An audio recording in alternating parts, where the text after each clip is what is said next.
Oi, pessoal. Hoje vamos começar com uma revisão de capital humano, né? Que foi a última matéria que vocês deram. Então, o capital humano é basicamente algo que torna o trabalhador mais produtivo, né? E a gente vai ver de duas formas, tanto na saúde quanto na educação. Então, começando com saúde, naturalmente vai aumentar a produtividade. Por quê? Porque pessoas que antes não trabalhavam vão poder trabalhar agora, né? A gente que estava mal da saúde vai poder ingressar no mercado de trabalho. E quem já trabalhava vai ter tanto mais força física, né, quanto maior capacidade mental. E a gente sabe que isso, de alguma forma, é endógeno, né, porque tanto a saúde aumenta a renda, quanto a renda aumenta a saúde. Então, se, como eu falei antes, né, se você tem mais saúde, você vai poder trabalhar mais e aumentar a sua riqueza. Da mesma forma, se você é mais rico, você pode comprar mais saúde. Então, a gente expressa essa relação endógena, né, com esse gráfico, com o eixo vertical de saúde e eixo horizontal de renda, né? E a gente põe essas duas funções, renda em função de saúde, saúde em função de renda, com os seguintes gráficos. Então, esse é o saúde em função de renda, né?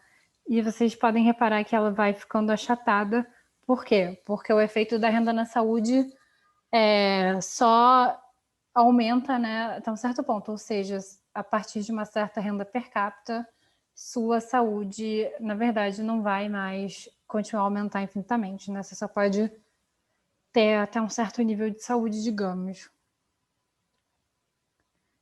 Por outro lado, o efeito da saúde na renda, a gente modela assim, né?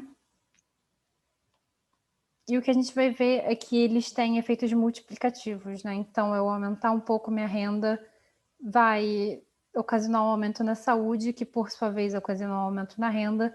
Então, eu não estou aumentando só aquele montante inicial, minha renda. Na verdade, eu vou acabar aumentando minha renda de mais do que eu tinha aumentado no início. Mesma coisa para um aumento inicial de saúde. Ou seja, é bastante conveniente, né? Dado esse efeito multiplicativo. Aqui a gente tem a mesma figura da aula de vocês, em que a gente tem o aumento da renda per capita, né? Inicialmente tinha aumentado nesse montante, só que a gente vê que quando tem um aumento na renda per capita, na verdade, a gente sobe para esse nível de renda de saúde, né? Esse nível de saúde, e então nossa nova renda per capita não passa daqui para cá, né? Passa daqui para cá. Então a gente teve um aumento maior do que o antecipado de renda per capita, esse é o efeito multiplicativo. Mesma coisa para um aumento na saúde, né? Um aumento na saúde vai aumentar naquele primeiro montante inicial, só que como vai aumentar minha renda e minha renda aumenta a minha saúde, então eu vou acabar tendo um efeito maior ainda no aumento da saúde. Educação. Então, a gente pode ver de duas formas, né? A gente pode pensar no retorno médio da educação, ou, como o Weil coloca no livro dele, a gente pode pensar que, digamos, cada faixa educacional vai te dar um retorno diferente. Então, diferentemente do que se pensa, geralmente, né, as pessoas têm tendência a pensar, se eu fizer um doutorado, eu vou ter um mega salário, porque doutorado vai aumentar muito o meu retorno da educação. Na verdade, parece que pelos dados, né, que o que mais tem um retorno é você fazer o ensino fundamental e o ensino médio, né? Então, a gente vai olhar nesse sentido, cada faixa educacional tendo um retorno diferente. E como é que a gente acha o nosso montante de H para uma dada economia? Então, a gente vai pensar que, dado X anos de educação, né? Aqui parece que essa pessoa tem 5 anos de educação. Então, para cada... A gente tem aqui nossa taxa de retorno dos primeiros 4 anos, elevada a 4, né? Porque para cada ano a gente tem essa mesma taxa incidindo, vezes a nossa próxima taxa com o nosso retorno diferente, com o montante de anos desse nosso novo ano. Então, é assim que a gente calcula, esse H0 sendo 1, né? É assim que a gente calcula nosso montante de H na economia. E isso vai ser útil mais para frente, vai ser útil nos exercícios. Então, a gente considera retorno de uma faixa educacional elevado ao número de anos que a pessoa tem dessa faixa, vezes o retorno da próxima faixa, vezes o número de anos nessa faixa.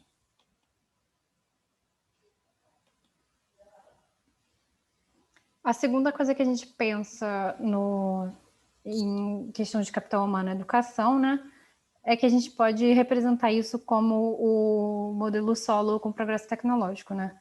Então, basicamente, a gente tinha no modelo solo com progresso tecnológico, vou pegar a caneta, a gente tinha essa equação aqui, né? Só que a gente vai fazer uma manipulaçãozinha e colocar vezes o meu montante, lembrando que era a eficiência do trabalhador, né? Vezes o meu montante de L, vezes o meu montante de capital humano, desculpa. E vamos fazer essa manipulaçãozinha, né? Vamos chamar isso aqui de L', né? Então a gente vai ficar, na verdade, basicamente com a expressão que a gente teria no modelo solo com progresso tecnológico. Como a gente chama isso de L', a gente já derivou isso, que no modelo solo com progresso tecnológico, meu estado estacionário é esse, né? Com L' em evidência.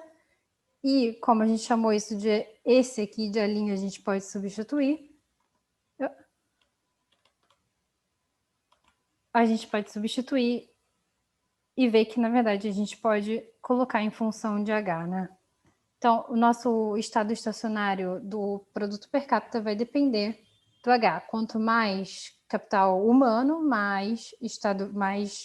melhor, né, vai ser minha renda per capita no estado estacionário. Então, isso pareceria dizer que países mais ricos são mais ricos por causa do capital humano maior. E a gente pode tentar ver isso, né, considerando um país que tem todos os parâmetros do modelo solo iguais, menos o nosso capital humano. Se todos os parâmetros do modelo solo são iguais, né, se a gente fizer y no estado estacionário de um país sobre o y no estado estacionário do outro país, essa parte aqui dos parâmetros e o vão cortar, né, que a gente tem basicamente a mesma coisa uma em cima da outra, então a gente pode dizer que a gente poderia prever a razão entre as rendas do país, sabendo a razão entre os níveis de capital humano de um país para o outro. A gente já viu que basta basicamente ver o nível de educação médio de cada país, né, os anos de escolaridade médias e os retornos educacionais de cada um. Mas a gente vê que, na verdade, essa predição está longe de ser verdade, porque com isso a gente poderia dizer, prever a razão entre um país e outro com nossos níveis de capital humano, que são mais ou menos facilmente encontráveis, né? Só que na prática essa predição está longe de ser verdade. Por quê? Porque nossa razão de Y de um país para Y do outro, na verdade, não se concretiza, né? O que a gente vê é que o Y previsto seria maior do que na verdade é. Então, parece que o nosso capital humano não está representando, não explica muito a diferença entre os países, basicamente isso. E por que isso poderia acontecer? Pode acontecer porque tem outras coisas mais importantes além de capital humano, né? E porque os anos de educação de um país rico e desenvolvido não são equivalentes aos anos de educação de um país pobre e com um sistema educacional ruim, né? Então aqui a gente termina a nossa revisãozinha antes de começar a lista. E eu acho que vai dar para terminar a lista hoje. Tá. Capital humano, questão 14. Um país tem a distribuição da força de trabalho segundo anos médios de escolaridade e o diferencial de salários em relação ao trabalhador sem qualquer escolaridade, dados conforme a tabela a seguir. Então, 20% da força de trabalho tem 0 anos de escolaridade, né? E o salário deles em relação ao trabalhador sem escolaridade é 1, porque, né, eles têm o mesmo salário que o trabalhador sem escolaridade. 40% tem 8% têm 8 anos de escolaridade, né? E o salário deles em relação ao trabalhador sem escolaridade é 2,5. 30%, 12 anos de escolaridade, o salário deles em relação ao trabalhador é 3. Então, vocês podem ver que tem um acréscimo, né? E 10% da força de trabalho tem 16 anos de escolaridade, com salário em relação ao trabalhador sem escolaridade de 4. Então, vamos ver graficamente a distribuição dos salários e calcular a parcela de renda do trabalho, que na verdade corresponde à remuneração do capital humano. Então, por quê? Por que isso, né? Essa é a última pergunta. Porque, na verdade, no salário que os trabalhadores recebem, está embutido tanto um pagamento para, tipo, digamos, para aquele trabalhador, se ele não tivesse educação nenhuma só por causa das horas de trabalho dele, né? Pelo tempo que ele está gastando com aquilo, mais uma remuneração pela capacidade dele, digamos, de produzir coisa, né? Então, uma parte é igual para todo mundo e seria isso aqui. Desculpem porque ficou meio torto. Mas então, uma parte dos salários totais da economia, né, tá indo para simplesmente para mão de obra porque precisamos de força bruta, e outra parte está indo para a escolaridade. Então, se a gente for colocar essa tabela num gráfico, né, 20% da força de trabalho tem o salário de uma pessoa sem escolaridade, né?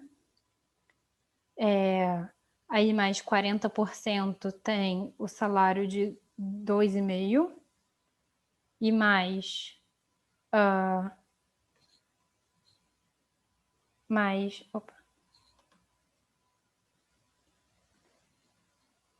30% tem o salário de 3 e mais 10% tem o salário de 10. Então, a gente quer também calcular a parcela da renda do trabalho, que na verdade corresponde à remuneração do capital humano. Tá, então a gente começa calculando a remuneração total do trabalho, né? Que vai ser 20% da força de trabalho vezes o salário que ele recebe, que é 1 no caso, né?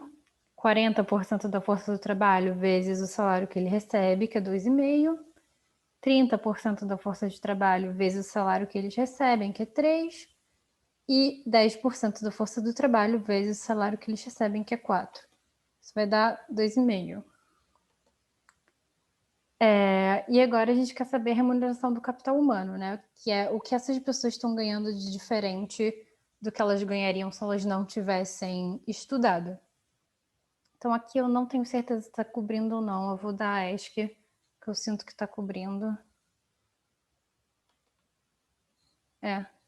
Eu não sei se a barrinha de baixo para você está cobrindo, mas basicamente a gente vai multiplicar a porcentagem de cada um vezes vezes o salário deles menos 1, né? Então aqui que seria a diferença do salário que eles estão obtendo para o que eles para a parte que eles estão obtendo, porque eles foram educados, que é o que eles estão obtendo menos o salário, digamos, de base do trabalhador sem escolaridade.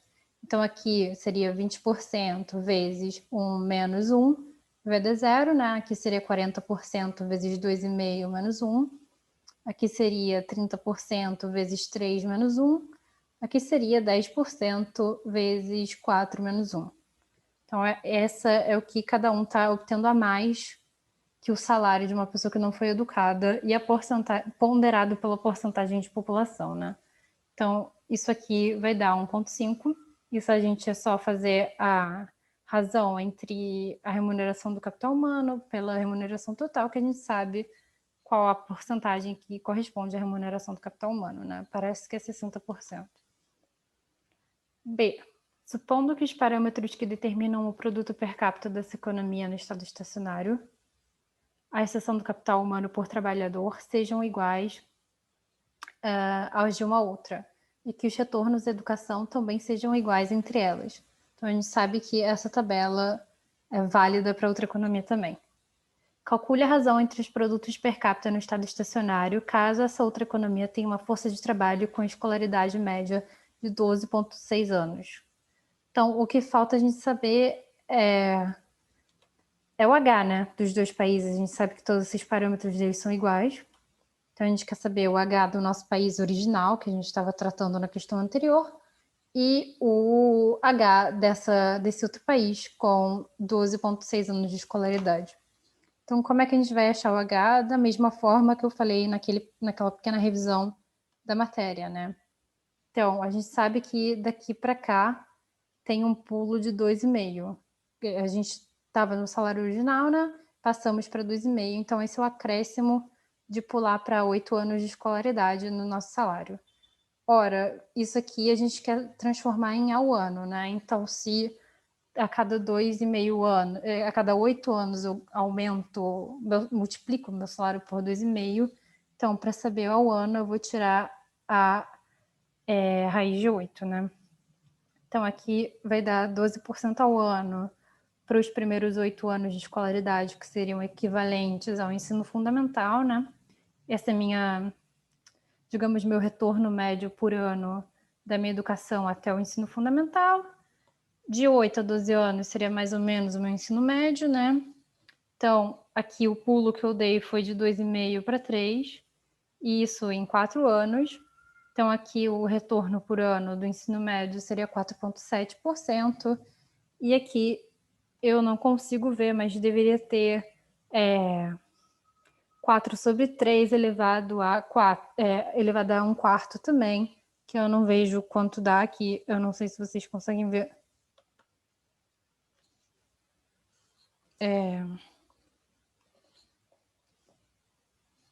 Dá 7,5% ao ano de fazer basicamente a faculdade e talvez o primeiro ano do mestrado.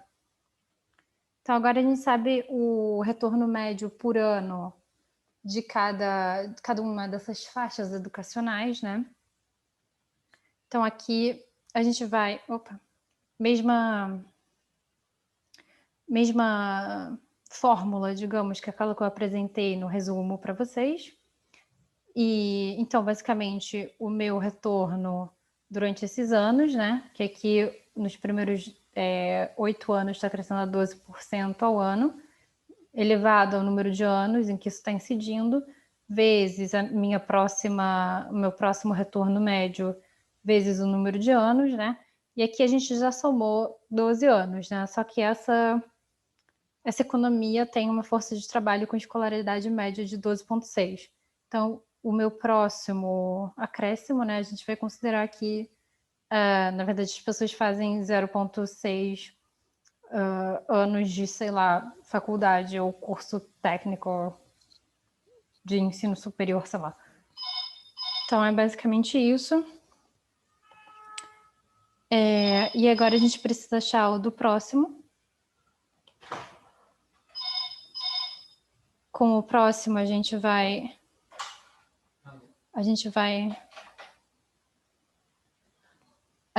desculpa, pessoal. A gente vai ter os mesmos retornos médios por ano, né? Porque a gente sabe que os retornos são iguais. Só que essa economia agora a gente precisa saber a escolaridade média, né? E como é que eu vou achar a escolaridade média? Eu vou ver quanto por cento da população tem tantos anos. E o que eu acho, e somar, né? E o que eu acho é que a escolaridade média da minha população é 8,4. Então, eu fiz aqui uma ponderação de quantos anos de escolaridade, quanto por cento da população tem, para achar a escolaridade média. 8,4 é bem menos que essa aqui, né? Então, aqui, 8 anos também, eles têm ensino fundamental completo, né? E aqui eles parecem que fazem um pouquinho do ensino médio só. Então, é assim que eu achei a razão entre os meus Hs. Aqui ele pede... suponha que a função de produção per capita de cada país I seja Y igual a vezes capital per capita elevado a meio, vezes capital humano elevado a 2/3. Ou seja, todos têm a mesma função de produção, diferindo apenas nos níveis de A, K e H. E ele diz que dos Estados Unidos todos são iguais a 1, né? Porque é o nosso país de referência. E ele quer saber a razão de produtividade entre cada país e os Estados Unidos. Então, essa é a equação do Weil, né? Aqui eu tenho que a razão entre os meus PIBs per capita de cada país e meus fatores de produção de cada país vão ser iguais à razão das produtividades de um país e do outro. Ora, como todos esses parâmetros dos Estados Unidos vão ser igual a 1, né? A gente pode basicamente, considerando esse debaixo dos Estados Unidos, né? Dizer que é 1, isso é 1. Então, basicamente vai... Opa! Vamos ter que a gente simplesmente fica só com os parâmetros da própria economia, né?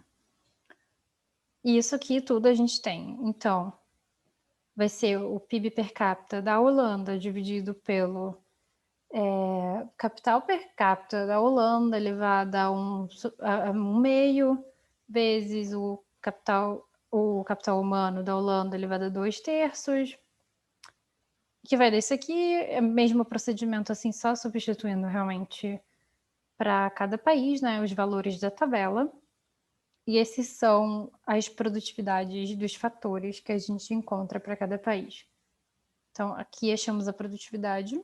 B, a partir dos resultados do item A, em que país a diferença de fatores de produção, K e H, é a maior responsável pela diferença de produto per capita. Então, se a gente tem os Estados Unidos como referência, né, a gente tem que, se a pessoa tem a produtividade igual a dos Estados Unidos, né? Ou, por exemplo, sei lá, vamos supor que a Holanda tem a produtividade igual a dos Estados Unidos.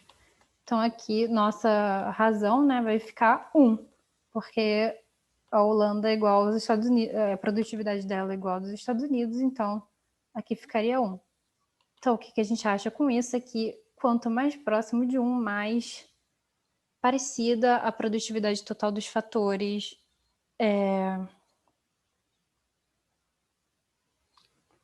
dos Estados Unidos. Então, quanto mais longe de 1, né, a gente teria que mais diferente.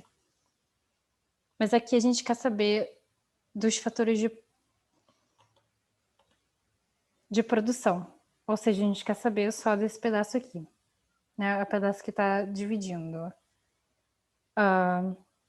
Então, isso aqui, basicamente, é só fazer esse pedacinho da equação, né? A gente acha isso aqui. Quem está mais longe de 1 é o Paquistão, né? Então, o Paquistão tem maior diferença de fatores de produção.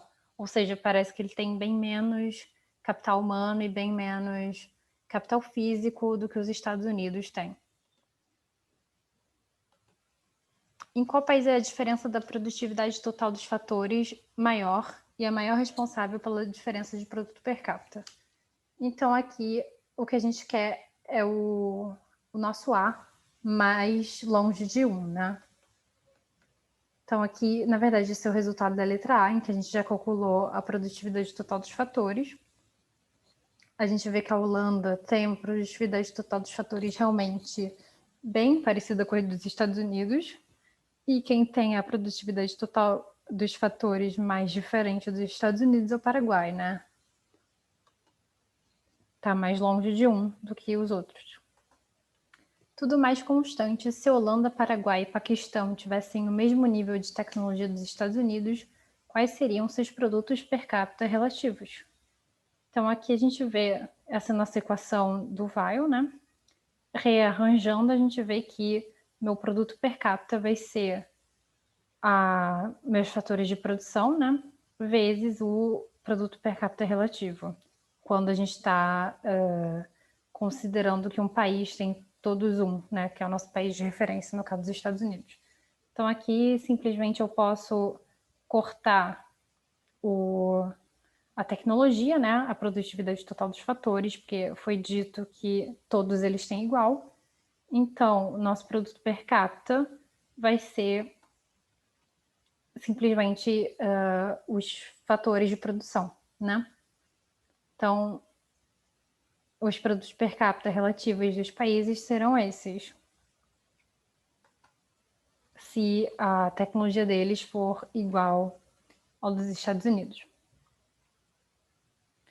F. A partir dos resultados acima, é verdade ou não que o problema dos países mais pobres, Paraguai e Paquistão, não é apenas baixa quantidade de fatores de produção, mas também baixo nível de produtividade?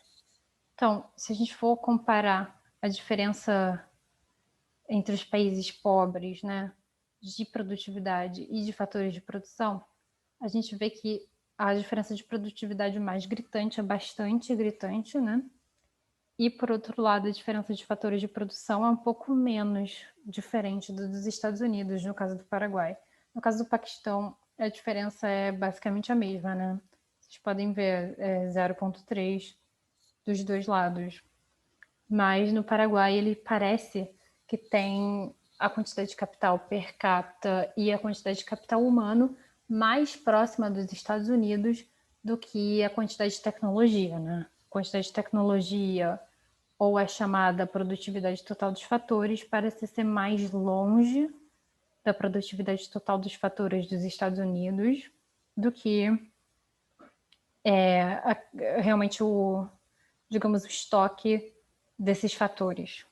Então, os Estados Unidos conseguem fazer mais coisa com menos, e ainda assim ele tem o maior estoque de tudo, né? Mas mesmo assim ele consegue fazer mais coisa com menos. Isso parece ser mais gritante do que a diferença em estoque por si só. Questão 16. A partir do resultado da questão 2 e considerando alfa igual a 1/3, encontre as taxas de crescimento da produtividade total dos fatores nos 3 países da tabela. Então, o que a gente tem aqui é a taxa de crescimento tanto do PIB per capita, quanto do capital físico, quanto do capital humano, né? E a gente vai se basear nessa equação aqui para encontrar a produtividade total dos fatores, né? Então, a gente sabe que a nossa taxa de crescimento do PIB per capita é igual à nossa taxa de crescimento da produtividade total dos fatores, mais a nossa taxa de crescimento dos fatores de produção. Então, se a gente for pensar no resultado da questão 2, a gente vê... Isso aqui está na minha frente. A gente vê que nossa, digamos,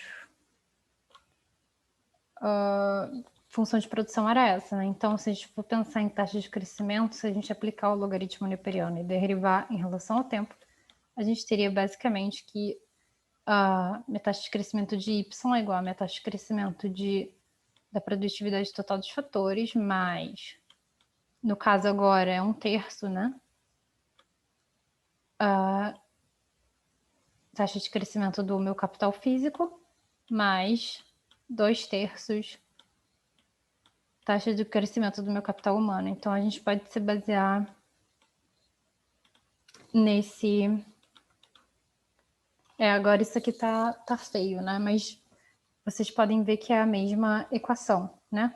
Minha taxa de crescimento do PIB vai ser igual a minha taxa de crescimento da produtividade total dos fatores, que aqui a gente vai chamar de A, mais minha taxa de crescimento dos fatores de produção, que aqui a gente vai,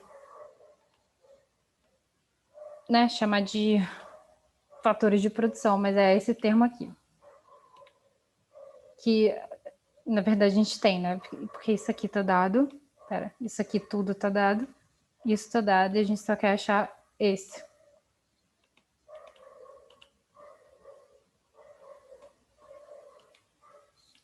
Então, como tá tudo dado, né? Na verdade, agora a gente só isola a taxa de crescimento da produtividade total dos fatores, que é a nossa incógnita, é nosso A-chapéu.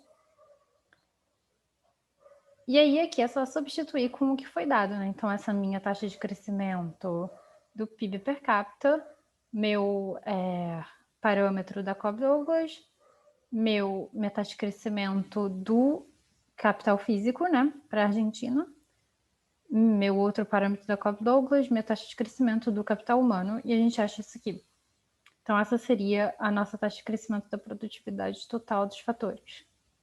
Aqui, mesma coisa, minha taxa de crescimento do PIB per capita, parâmetro, taxa de crescimento do capital físico, parâmetro, taxa de crescimento do capital humano, taxa de crescimento da produtividade total dos fatores ou tecnologia.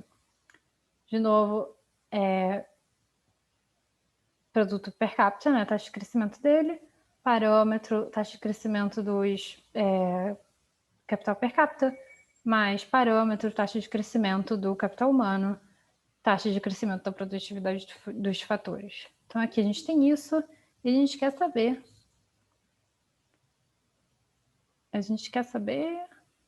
Não, ele só queria saber isso. Então, uma vez que a gente tem isso, na próxima questão ele quer saber qual mais contribuiu, em que país o crescimento dos fatores de produção mais contribuiu para o crescimento do produto per capita. Então, se a gente quer saber o crescimento dos fatores de produção, na prática a gente já acabou já calculando isso aqui, né? Seria só esse pedacinho daqui. Esse pedacinho mais interno, né? Entre os parênteses.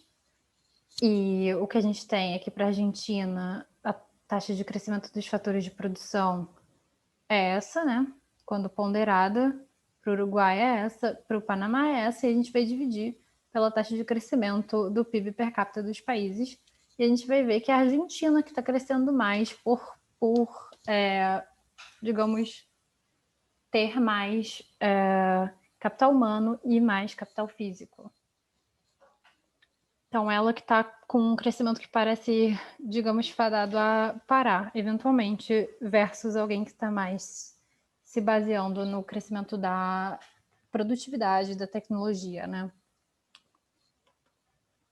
Então, a Argentina está mais ferrada. De acordo com o modelo Solow, em que situação devemos esperar uma maior contribuição relativa dos fatores de produção?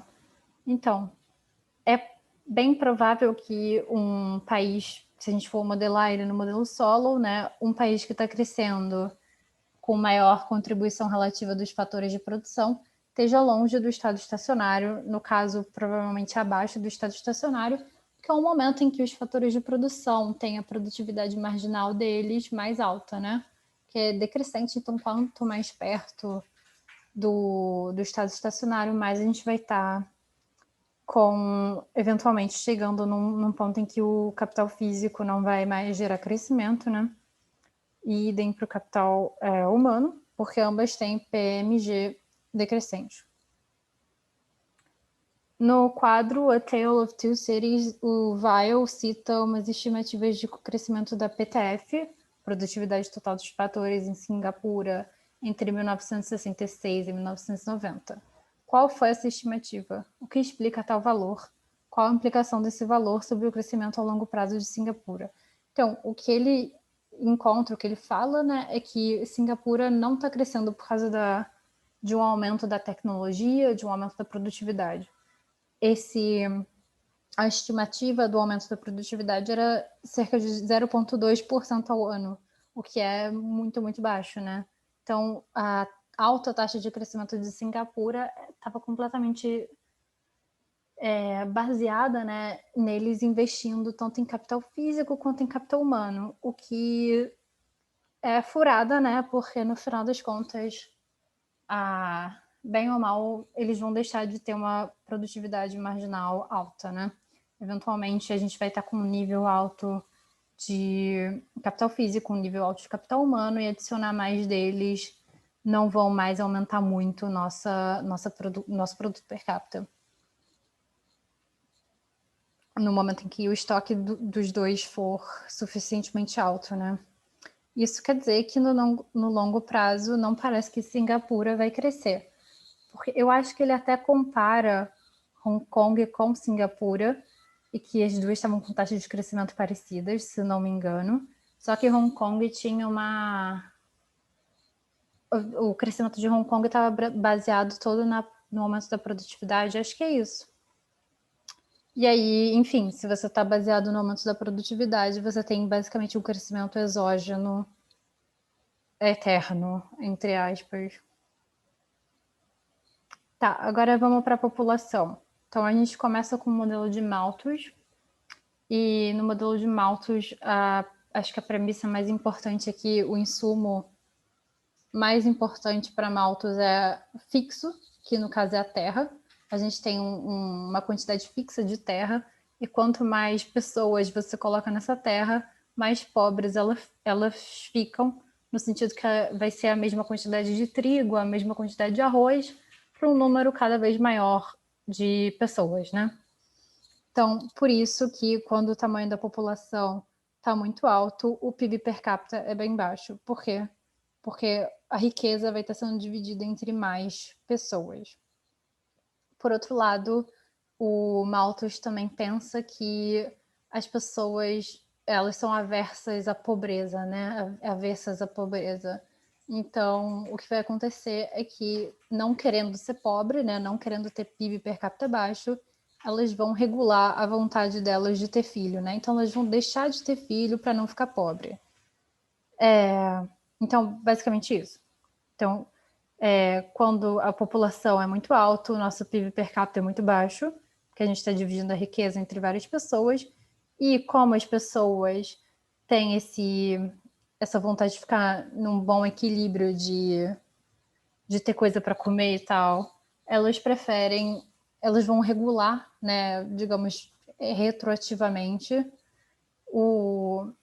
a fertilidade delas para não ficar muito pobres. Então, no momento em que a gente tem o PIB per capita alto, isso parece que dá uma margem para você ter mais filhos e com o mesmo nível de bem-estar, né? E no momento em que você tem o PIB per capita baixo, você vai querer ter menos filhos, ou seja, a população vai decrescer. Então, o que ele pergunta é qual é o efeito de curto prazo de uma melhora na tecnologia de produção. Bom, uma melhora na tecnologia de produção vai deixar todo mundo mais rico, né? Então, a gente está movendo para a direita a nossa curva de PIB per capita, digamos, que agora, para uma mesma população, está todo mundo mais rico, né? Consigo produzir mais para a mesma quantidade de pessoas, é mais trigo para todo mundo. Só que eu estou com um PIB per capita mais alto do que no meu estado estacionário, né? O que isso quer dizer? Quer dizer que está sobrando comida, quer dizer que as pessoas consideram filhos um bem agradável, né? Então elas vão querer ter mais filhos no momento em que está sobrando, digamos, bem-estar para isso, né? Em que elas vão manter o estilo de vida delas, mesmo com mais um filho. Então as pessoas vão ter mais filho. Então, se elas têm mais filho, a taxa de crescimento da população fica positiva, né? E se a taxa de crescimento da população fica positiva, a gente está indo para cá. Porque no curto prazo a população estava estável, né? Mas agora está crescendo para cá e a gente vai voltar para o mesmo nível de PIB per capita do estado estacionário, só que permanentemente com uma população maior. Então, a melhora na tecnologia não vai gerar um aumento de bem-estar permanente. Ela vai gerar o quê? Vai gerar mais gente permanentemente. O que caracteriza o regime demográfico malthusiano e o regime demográfico moderno?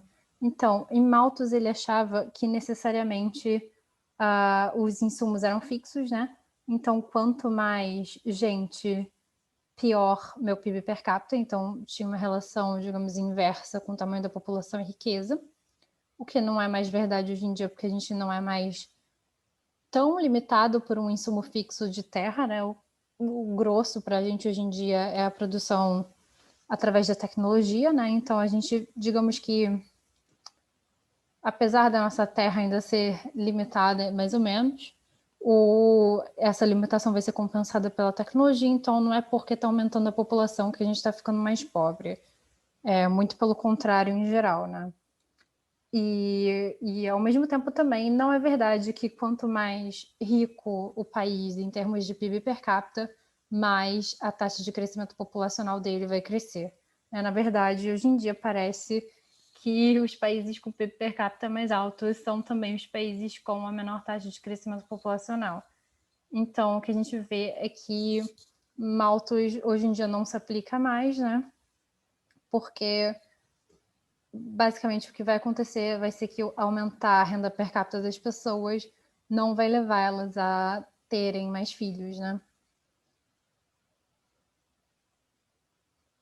O que foi a transição demográfica? Explique o papel da taxa de redução, o papel da redução da taxa de mortalidade na redução da taxa de fecundidade. Então, a transição demográfica basicamente aconteceu que a saúde melhorou muito, né, por conta de avanços na saúde mesmo, e com isso a mortalidade despencou. Só que a mortalidade despencou e as pessoas não atualizaram as expectativas delas, né? Elas continuaram tendo o número de gravidez que gerava o número ótimo de filhos para elas antes dessa melhora da saúde. Só que esse número de gravidez passou a não gerar mais aquele número ótimo de filhos, né? Porque se eu engravidava 5 vezes antes da transição demográfica, agora eu vou. E ficava com, sei lá, 2 filhos, porque o resto morria. Agora, eu engravidando 5 vezes, se eu não atualizei minhas expectativas, vou ficar com 5 filhos. Então, isso gera um aumento demográfico inicial no momento em que as expectativas ainda não foram atualizadas, né? Você ainda não atualizou seu nível de fertilidade ideal para o número de filhos que você quer de fato ter em vida, uma vez que os filhos não estão mais morrendo na primeira infância, né? E o que acontece? As pessoas lentamente vão atualizando o número de filhos que elas querem. Não só por conta desse novo, delas agora saberem que eles não estão todos morrendo na primeira infância, mas também por outras razões. Então, com essa atualização, a fertilidade, acho que chama ideal, acaba caindo vertiginosamente na segunda fase da transição demográfica. E quais são esses outros efeitos além da atualização de expectativa de mortalidade, né? Então, a gente tem basicamente 3 efeitos além desse, que é o efeito substituição sendo maior que o efeito renda. O que seria o efeito renda? O efeito renda é que filhos são um bem que as pessoas vão querer consumir quanto mais a renda aumenta, bem comum. Sim, então você aumenta a sua renda, então você vai querer consumir mais de tudo, inclusive filhos. Por outro lado, se filhos gastam muito tempo e muito dinheiro, né? Você ter um maior salário implica que o tempo dos pais vai ser mais caro e as crianças demandam muito tempo. Então, isso vai significar basicamente que o seu trade-off está ficando mais pesado para o lado de não ter filhos, digamos, né? É o que.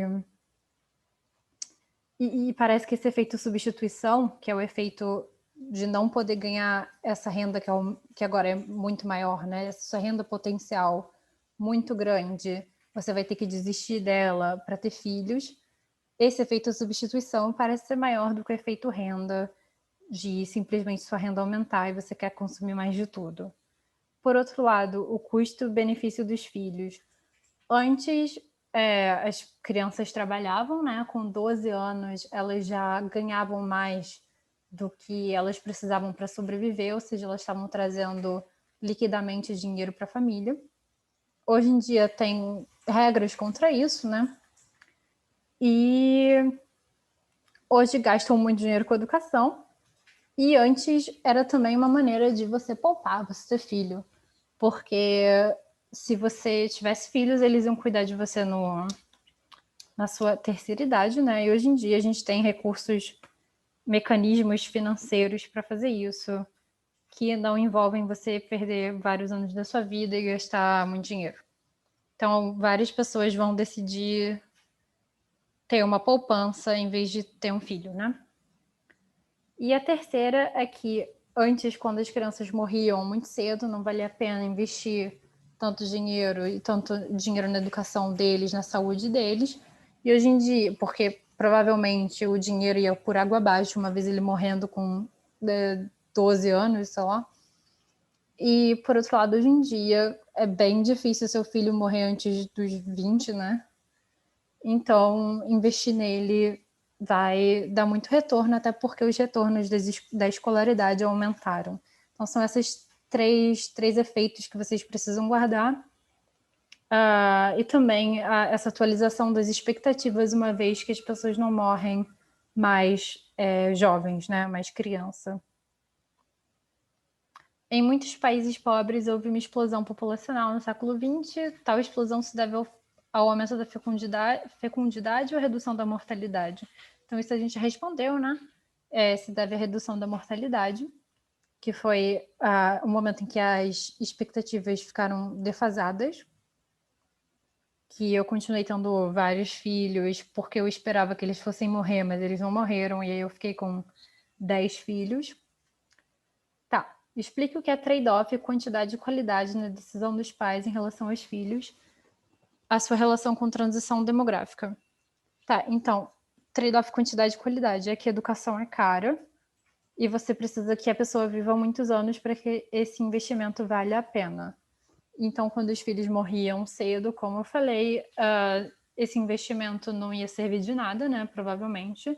As chances eram bem grandes dele falecer sem poder colher os frutos dessa educação, dessa boa educação que você deu para ele, né? Hoje em dia, não só a pessoa provavelmente vai viver até 70 anos, como também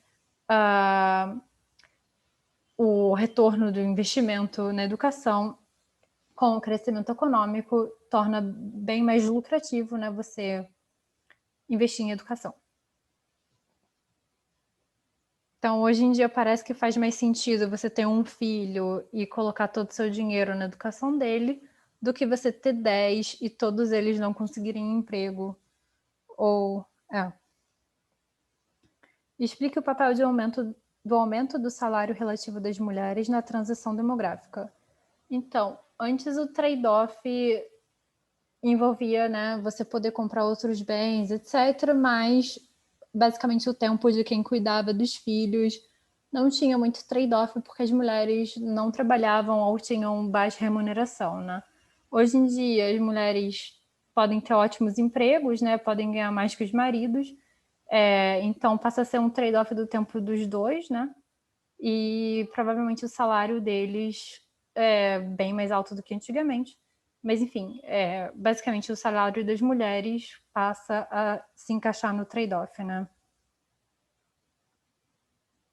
Então, agora ter filhos ficou bem mais caro de forma implícita.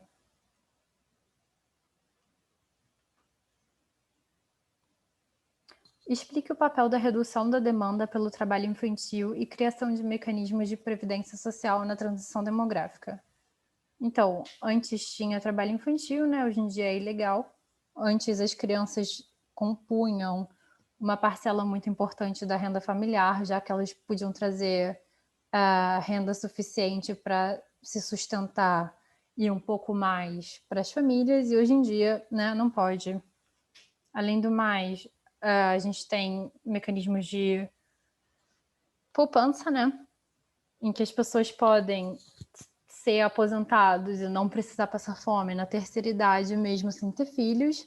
E o curioso disso é que, mesmo assim, né, para pagar a aposentadoria das pessoas, precisa ter jovens. Só que, como não são seus jovens, quer dizer, seus filhos necessariamente, né, as pessoas não têm exatamente um incentivo de reproduzir por causa disso. Mesmo ainda sendo os jovens que pagam a aposentadoria deles.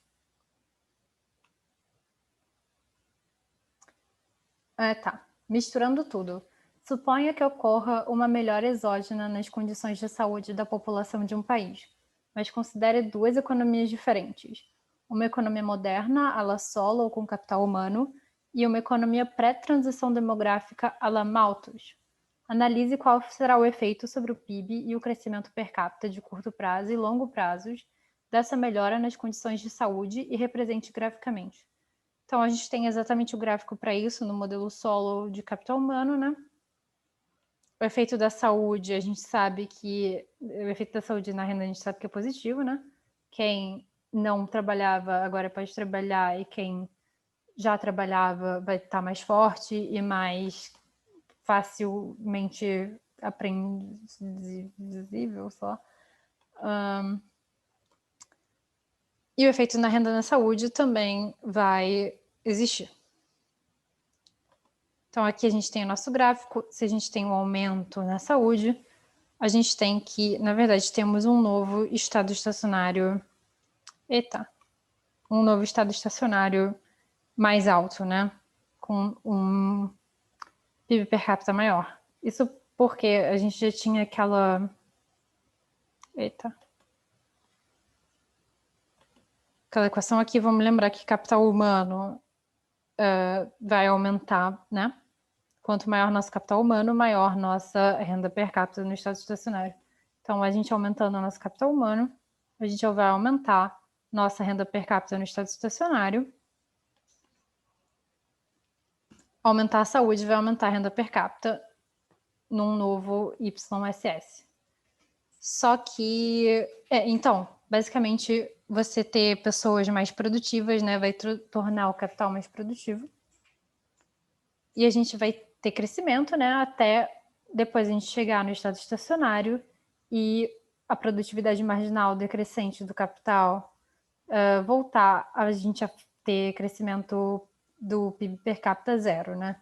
Então, nossa taxa de crescimento vai ficar positiva por um tempo, vai voltar a ser zero e nosso PIB per capita vai ficar permanentemente maior no estado estacionário, né? E na economia Malthus? Então, o que acontece quando a gente tem uma melhora de saúde? Bom, a gente já sabia antes que a melhora de saúde vai gerar um aumento da riqueza, né? Vamos ter maior renda per capita, então a gente pode considerar que isso quer dizer um deslocamento para a direita da curva. E aí a gente já viu o que quer dizer um deslocamento para a direita da curva, né? Nosso tamanho da população no curto prazo vai continuar igual. Então, se deslocando para a direita, a gente só vai ter um PIB per capita maior.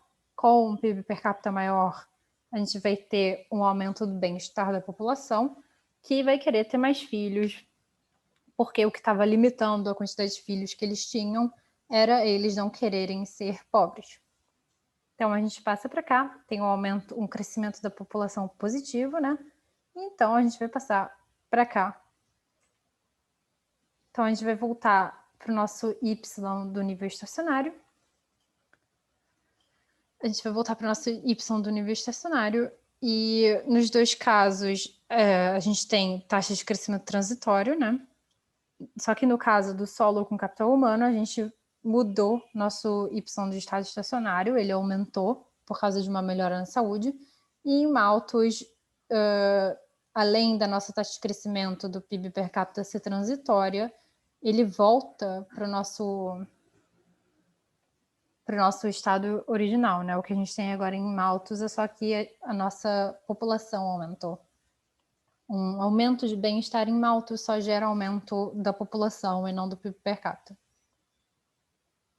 No filme Vingadores, Guerra Infinita, Thanos, o vilão do filme, tem como plano melhorar a vida de todos os habitantes da galáxia, matando metade da população de cada planeta.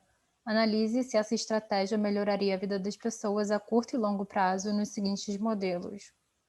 Então, vamos pensar no modelo de solo, né? Se a gente matar metade das pessoas da galáxia no modelo de solo, na verdade, nosso PIB per capita vai aumentar no curto prazo, né? Mas a gente só vai caminhar nessa curva aqui.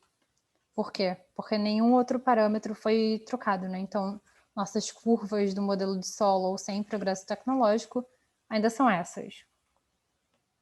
Só que a gente vai daqui para cá, né? Porque matamos as pessoas.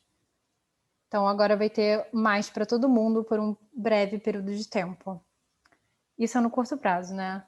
Agora, caminhando para o longo prazo, o que a gente tem? A gente vai ter que, nesse ponto aqui, que é o nosso novo ponto, nossa taxa de depreciação e crescimento populacional está fazendo a gente perder mais capital físico do que ganhar com um investimento novo, né? Isso por causa dos retornos do produto marginal decrescente do capital físico. Então, nesse ponto aqui, a gente está perdendo capital físico e a gente vai voltar para cá. Então, se no curto prazo teve uma melhora bastante ínfima também de produto per capita, no longo prazo a gente vai começar a ter uma taxa de crescimento negativa do produto per capita e a gente vai voltar para o nosso nível original, porque a gente não mudou nenhum parâmetro.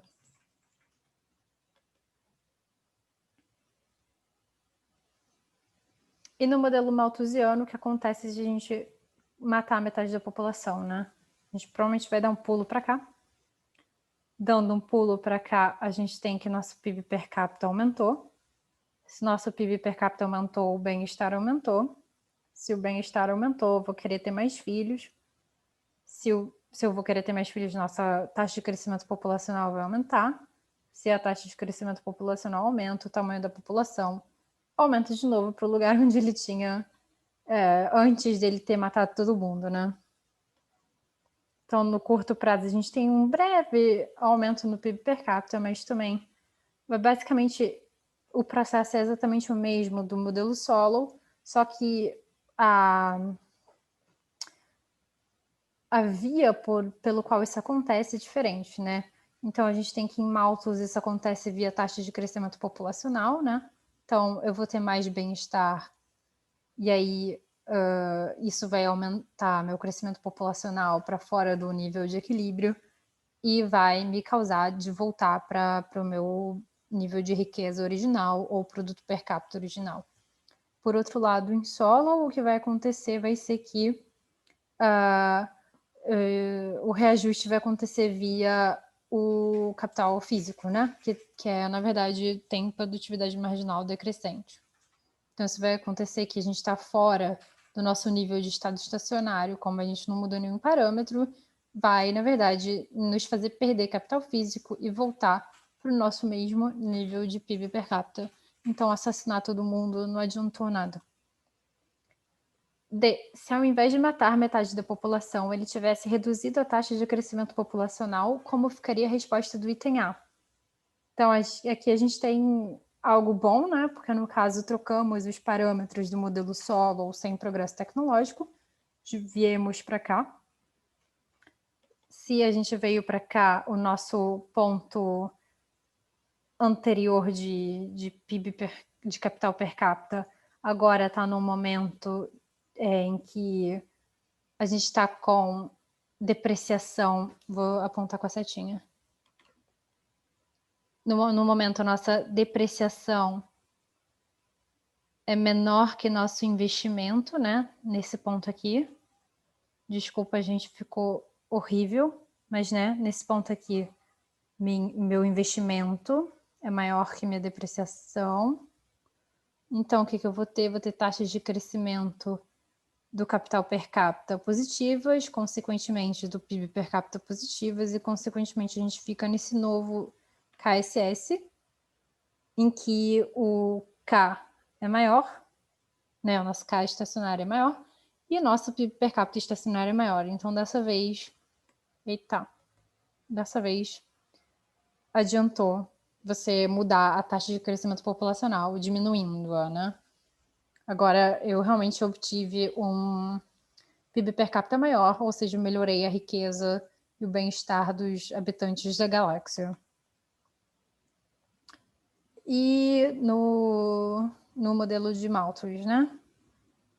Então, aqui a gente reduzir a taxa de crescimento populacional é como se fosse uma restrição moral, ou que o Malthus tinha proposto para a gente ter um maior nível de PIB per capita, né? Ele falava que se as pessoas se restringissem moralmente, a gente poderia conseguir mais bem-estar para todo mundo.